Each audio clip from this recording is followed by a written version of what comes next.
Ladies and gentlemen, can I please welcome to the stage Joaquin Alvarez, first time in Australia. Thank you so much. Thank you so much. Thank you so much, Brooke, for this introduction. My mom will be so much proud of me, myself. Thanks a lot to the Logan City, the City Council, for kindly inviting me to talk with you and share all the experiences that I have. And a special thanks also to the Major Luke Smith for making me, give me the chance to talk here. So, as Brooke said, I have a lot of slides. I didn't know how I have to deal with it. I have 30 minutes to talk with you. But at the end, I have these 2 days that I can share with you and I can talk to you for anything that you may need, right? So, first of all, I wanted to explain a little bit about me, why I'm talking to you about this thing.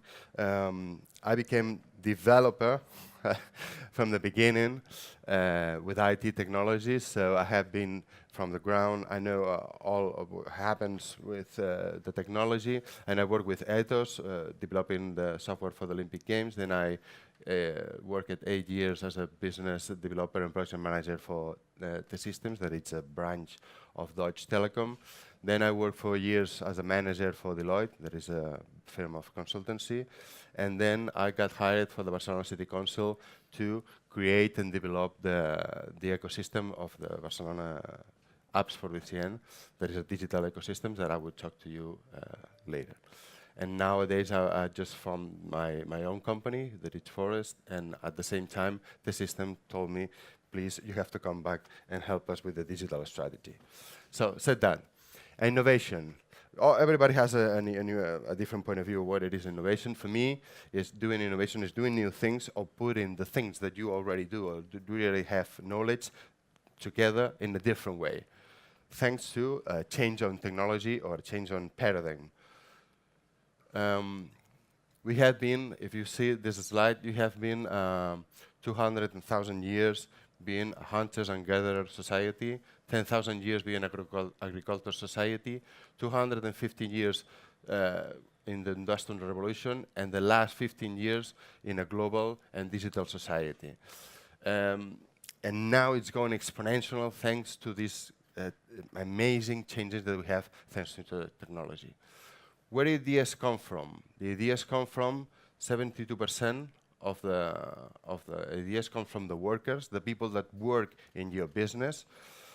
They know how to deal with, they know what are the really problems that they have with the relationship models or the business models of their own business, so they really have the solutions of how to solve the problems.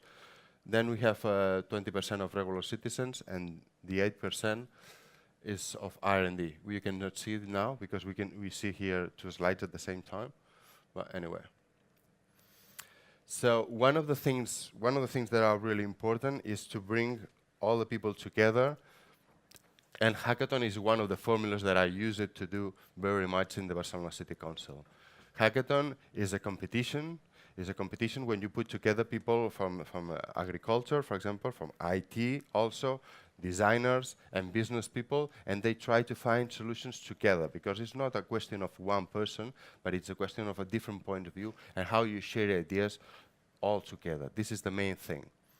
So I've done a lot of hackathons oriented to transparency of the government, democracy, culture, tourism. It doesn't matter the subject. The thing is the methodology that you use to do these kind of workshops. And that's amazing. The results are amazing. One of the hackathons, the bigger hackathons that I've never organized, it was in Barcelona, and I have the luck to get involved big cities all around the world, like New York, San Francisco, Phoenix, Helsinki, to cooperate, because the things that in a small city, what is important, what is needed in Barcelona, it's important and it's needed also anywhere in any other city all around the world. No? And I was really thankful that the Major got excited with this hackathon that I organized, and he did the call to action all over the world by himself. Could you put the video, please, Christine? And I wanted to show it to you, the call to action. Barcelona celebra el primer certamen internacional Smart City App Hack i volem que t'uneixis a nosaltres. We live in cities, and living in a city is complex. our lives can be exciting and at the same time stressful. The Smart City App Hack brings together a global network of smart cities that empower citizens to build apps and businesses that will make for a better city. At the Smart City App Hack, you can find inspiration in our main themes: urban mobility, energy, culture and tourism, shopping, and the collaborative city. We will help you to turn your idea into a great app with the support of local and global mentors. If your app is among the best, you will have the chance to present it in the grand final at Smart City Expo 2015 in Barcelona. Volem que totes les ciutats i professionals del món ens ajudeu a crear les millors solucions digitals per a les ciutats intel·ligents del segle XXI. You are smart. You are a citizen. Build an app. Sign up at smartcityAppHack.com. So basically that was it. And we're going through. One of the things that is really, really important is the collaboration and the synergies that you identify between the people and between the industry. This is basically, for example, IBM, for example, now gets a partnership with BMW to build what it would be the cars of the future, right? So this is just an example. I don't have time to explain a little bit more, but the another thing that I wanted to explain to you, digital, what is it, really? Because everybody has a different point of view, and I wanted to explain a little bit. Digital, what it means really is to, when you digitalize something, like we had the vinilo, the disco that we had before, and you put it into a CD, this is digitalize something. Or maybe you endow with intelligence some old devices, like the vacuum, for example, and now you have the robot at home, and do all the work for you. So you just give intelligence to that device. Or you just communicate things with each other, and then comes the term or the concept of the Internet of Things. So digital really is not redoing again all the things that we have already done, but is to give them intelligence, and then later to design the future. So basically, the digital revolution is based on the Internet of Things, big data, and artificial intelligence. The Internet of Things basically is a network of devices that they talk to each other, that they have the intelligence to make our life easier. That's the main thing, that's the main objective, to make our life easier. Big data. Big data is the evolution of the amount of information that we have today. It's really hard to handle with, and the analysis of all this information give us information that we didn't know before. To put an example, and it's an example. For example, there was a supermarket that they sold apple pie. It was the king of the rock and roll, apple pie. Everybody wanted to buy the apple pie. What happened? It came a time that they started to sell small slices of different kind of pipes. And then the sales of the apple pie come down. Why? Because apple pie, they discovered that apple pie was the best second option for all the families when they had to get together to choose an apple, and a pie, sorry. But if you let them choose different kind of slices, they take a different. So we thought we knew what was the good pie, but we didn't know it actually. And whenever you have the data enough, you know really the truth. I have here an example of your country, of one of the things that the artificial intelligence can do. Nowadays, when you go through the airport, you don't need a person that takes your passport and see if you look like the man on the passport, right? You have a camera and you have a face recognition, and automatically can tell if you are or not allowed to go through to your beautiful country. I have another challenge, but I will not say nothing. So the thing is that I'm working right now, for example, for the government in Catalonia, and they have a highway. They have a highway, and they have a discount for the people that live in the north of Catalonia. So the thing is that they came to me and said to me, could you make something with that big data and that Batson analytics to make a short list of the people that can be doing fraud with all this discount? Because the thing is that a lot of people have a second house, a second home in the north, but they are not really the people that have to have the discount. So, long story made short. If you watch your telephone, have you ever noticed that it tells you whenever you finish the work, say 30 minutes to go home, or 30 minutes to go to the office? And you ask, how do you know that I'm going to the office right now? So this is the kind of things that is happening right now with this artificial intelligence and the knowledge that Google is knowing of us, you know, because he knows that every night you go to the same place. He knows that every day you go to the same office. He knows everything that you do. Knows everything more than yourself. It's like this. So the thing is that we said, okay, just let's study the behavior of the people just going through the toll of this highway, and we will see who's really using this highway from Monday to Friday, and the difference with the people that is using it from Friday to Sunday. They are really just spending the weekend. So the people doesn't have to make an application, actually. They don't have to go to the city council and make an application to get that discount, because we analyze this behavior and we can tell you proactively that this is one of the things that the government always wanted to do, that to be proactive, and finally we got it. So, and the most important thing is that we don't have, the personal identity is not compromised. That this is one of the things that I'm really worried about nowadays. Yesterday we were talking about this thing, and I think it's really important that all the people is aware now that we tweet everything, we publish everything on Facebook, on Instagram, wherever. And I think it's really important to be aware that our personal data is really important, and we have to take care about it. There are some people say that one of the plans is to have a chip on us. A chip on us. They have 3 reasons to put us a chip on us. The first one is because health reasons, because you will have this thing and they will check your health constants every day, so you don't have to go to the doctor to check your blood pressure or whatever, because you will have it on your own. The other thing is that it doesn't matter if you lose your keys or your money, because you will pay everything with the chip. No? And the other one is to prevent phishing. No? What it worries me is that it's okay, but the thing is that then you become like a robot, and they have all the information about you, and you become an on and off person. And whenever you annoy somebody that you don't have to annoy, you could turn you off. No?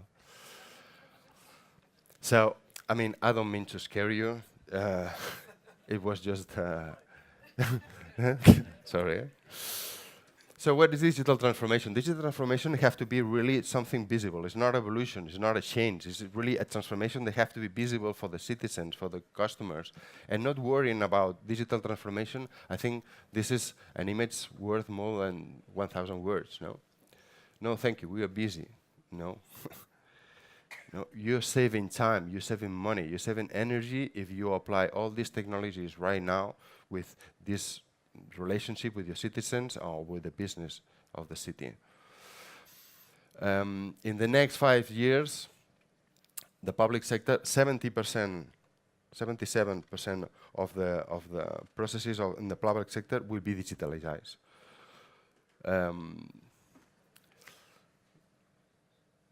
One of the main important things of the digitalization is the user strategy that you have here.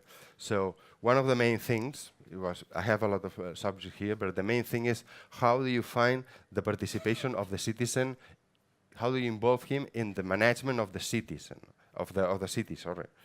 So, for example, to make an example, In Barcelona, we had a problem with the Wi-Fi. Well, every city has a problem with the Wi-Fi. And the coverture of the Wi-Fi and everything. So you have two ways to do it. Or you put sensors everywhere in the city, which is expensive, or you ask to all the citizens to have an application in their phone to check the coverture for you everywhere. So that's for free. It's cheap, and all the people is happy to do it. Of course, if you give them something, you always have to find a way to compensate the help that they do for you, right? So this is really a science, because the people can, I'm sure you have heard about the concept of crowdfunding, crowdsourcing, crowdworking, no? Things like, for example, Facebook. All of us, we work in Facebook. I don't know if you have already noticed it, but they don't publish a thing. They don't publish any content. All of us, we work for them. Like all of us, we work in IKEA. Put it on the furniture. So those are formulas that all the governments, all the companies, all the businesses have to study and see how they can get involved with the citizens and with their customers and work together with the new business models and new business relationship. So what is building a digital or smart city ecosystem? Basically, it's a triangle between the citizens, the governments, the industry, and the two main objectives is to have the creation of social and economical value. This is the main objective of an ecosystem. And I wanted to show you a little bit the objective that we had in Barcelona for building that ecosystem. First of all, it was to improve the quality of life of the people, not only the people that live in Barcelona, but the people who visit the city of Barcelona. The second one, very important, is to transform Barcelona as a laboratory where all the entrepreneurs can test their applications, develop their applications in your city, and use your city as a laboratory. For later, they can use it as a reference to promote their solutions internationally and do it in another city. Hey, I have done that in Logan, for example. The city has to be a meeting point for all the digital professionals to share ideas, business collaboration. This is basic. And what we did in Barcelona, we take advantage of all the entrepreneurial potential that we have in the city, thanks to the sun and the paella. I don't know how many of you have been in Barcelona, but I invite you, all of you. I had a lot of rooms in my flat. And I have to tell the truth. The weather is one of the good things that we have, and this is why a lot of people, thanks to nowadays the technology allows you to work in the distance. A lot of good professionals come to Barcelona to live there, right? And we took advantage of that. The third one, the objective of the Barcelona City Council, it was to give support to the entrepreneurs for the whole life cycle of a project. Since you have the idea, you try, or you need to find the developers, you need to find funding, or you need finally to promote the project. And the objective finally, it was to Barcelona become a little bit like Silicon Valley when it comes to develop technology. And I think we finally made it a little bit, at least when it comes to build mobile applications. And, no. I go through all of these things. Basically, thanks to all of this effort that we did from the Barcelona City Council, we gain all the confidence from all the entrepreneurs, the industry, the investors.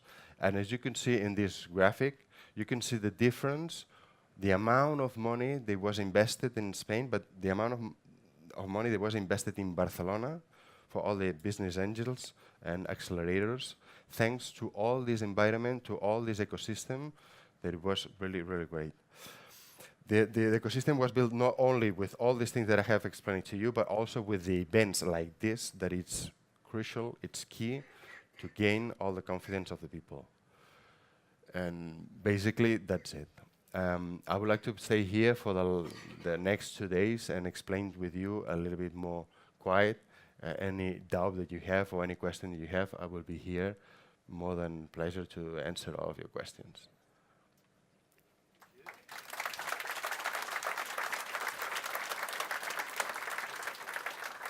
So, ladies and gentlemen, we do have some time for some questions for Joaquim.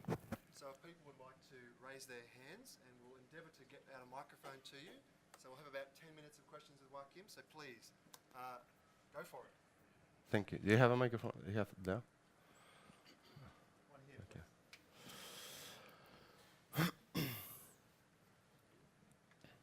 Very good. What's the most common mistake that people make When doing what? when trying to achieve this? Trying to achieve a... What you've done? Okay, okay. Let's say that from my point of view, is to give a lot of confidence to big technology companies. This is not about really big companies. The companies can help, but the important thing is the people. And when I talk about the people, I'm talking about, for example, the young people. You have to train all these people for the future.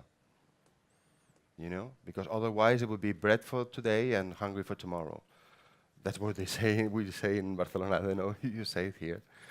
But the thing is that you have to concentrate on talent your people, and to attract talent that come from outside of the city, and the rest is something that helps to that thing.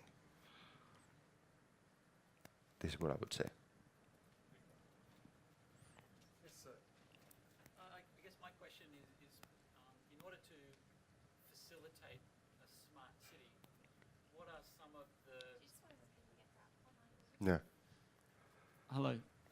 My name is Ricardo Tonale. I'm with a company called Thinkstro. We're rolling out the Sigfox network here in Australia. Okay. So the question is sort of along those lines. What types of networks and technologies do you see as the enablers of smart city and innovation within Barcelona? Well, networks like Sigfox is one of them, you know, but mostly Wi-Fi, and the connectivity that you have with depending on the project, you have this different distance reach that you have, no. But I would say that definitely the 5G is the champion of the world. 5G is the champion of the world, definitely, because you can have all of your services all over the city, you know, and that's what I would say.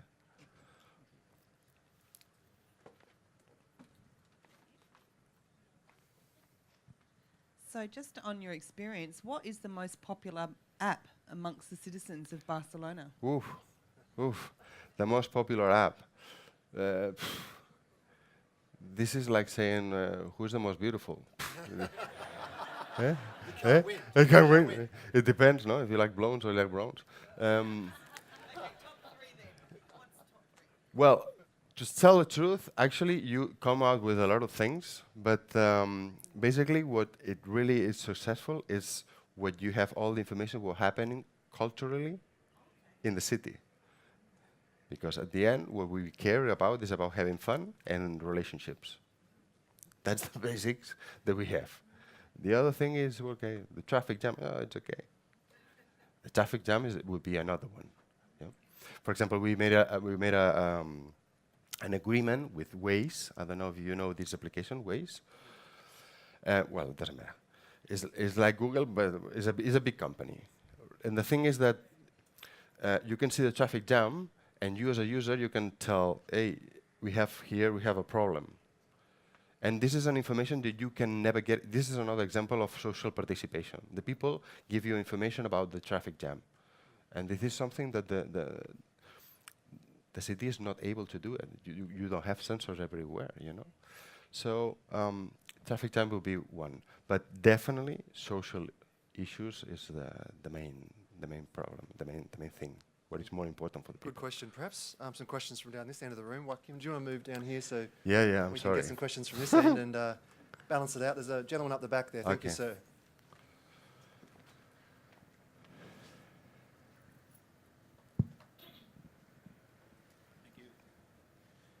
Good morning, my name is David Wilkes and I'm a professional pain in the backside to local government, state government and federal government.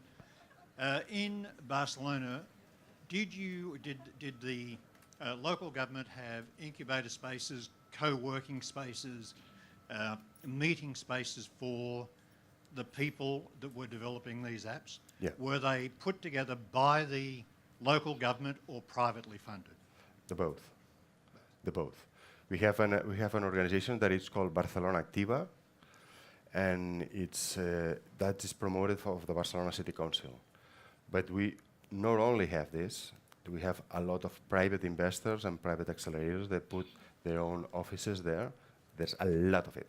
I mean, it comes from the private and it comes from the public sector. But we started as a public. That was the initiative. But later come a lot of private sector. Initially, we started. That's the main thing of the government. I mean, you have to start the snowball, you know, and then everything. If you do it, everybody will believe you. And that's a snowball. Time for one or two more questions, ladies and gentlemen, so please do raise your hands and let's get those. We have another question down this end. Thank you, ma'am. Hi, my name's Amanda Salisbury and I'm from the North Burnett region, which is about 5.5 hours drive northwest of here. I'm also a member of a group called Better Internet for Rural, Regional and Remote Australia. So my question to you is, we're talking about cities a lot and that's fine, that's where we're based today. But I'm interested to know, have you taken or seen how ideas can actually happen without that 5G access everywhere? With what? Sorry? Without the infrastructure there, without the basic internet access. We have satellite, so satellite internet with a ping of 600 is what I work with every day. So I'm interested to know, can innovation happen in that sort of environment? What happened in that environment with I'm sorry, but I don't understand the question. Where is the question? Without broadband. Internet, but it's very basic. It's very basic. Regional areas. Yeah, so we're fighting for better internet, but we'd like to take ideas still back with us to try. And have you seen that? Have you seen that happen anywhere regionally? So without broadband, can you still innovate? Without Without broadband and 5G. Okay. I'm sorry. Yes, I it's come from completely Spain. fine. I have these things. It's not a language issue, it's just a technology issue. They're just not used to it. No broadband, what are you talking about? That's crazy. You're talking crazy. We're living crazy, trust me. No, I mean, innovation is one thing, and the broadband is another thing. So you definitely can innovate without broadband. You have to take the telephone and call them, maybe. But definitely, it's a tool. It's a tool, no? Like that, any machine learning, big data, all these things, there are tools, no? But definitely you use it, but it's not the key to do innovation. Innovation, as I said, is doing or new things, or all things that you already know in a different way, thanks to technology. And definitely broadband is one of the things that allows you to do these things, right? Thank you, and sorry. Perhaps one more question from down this end of the room, if we don't mind. We've had a few questions up this end. One more question, ladies and gentlemen. Anyone? Don't be shy. Yes, ma'am. Thank you so much. Thank you. Just a question on risk appetite. Have you found that the government has had to take on more of the risk because it's been unpalatable or not tasty to the private sector? Risk on doing this thing? No, not at all. No. First of all, because the government, to tell the truth, is not a question of investment in money.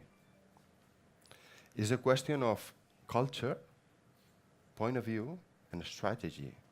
Because whenever you have a city like Barcelona, or it could be Logan, for example, that all the private sector see that they really bet for this thing, the smart city, they come and invest for you.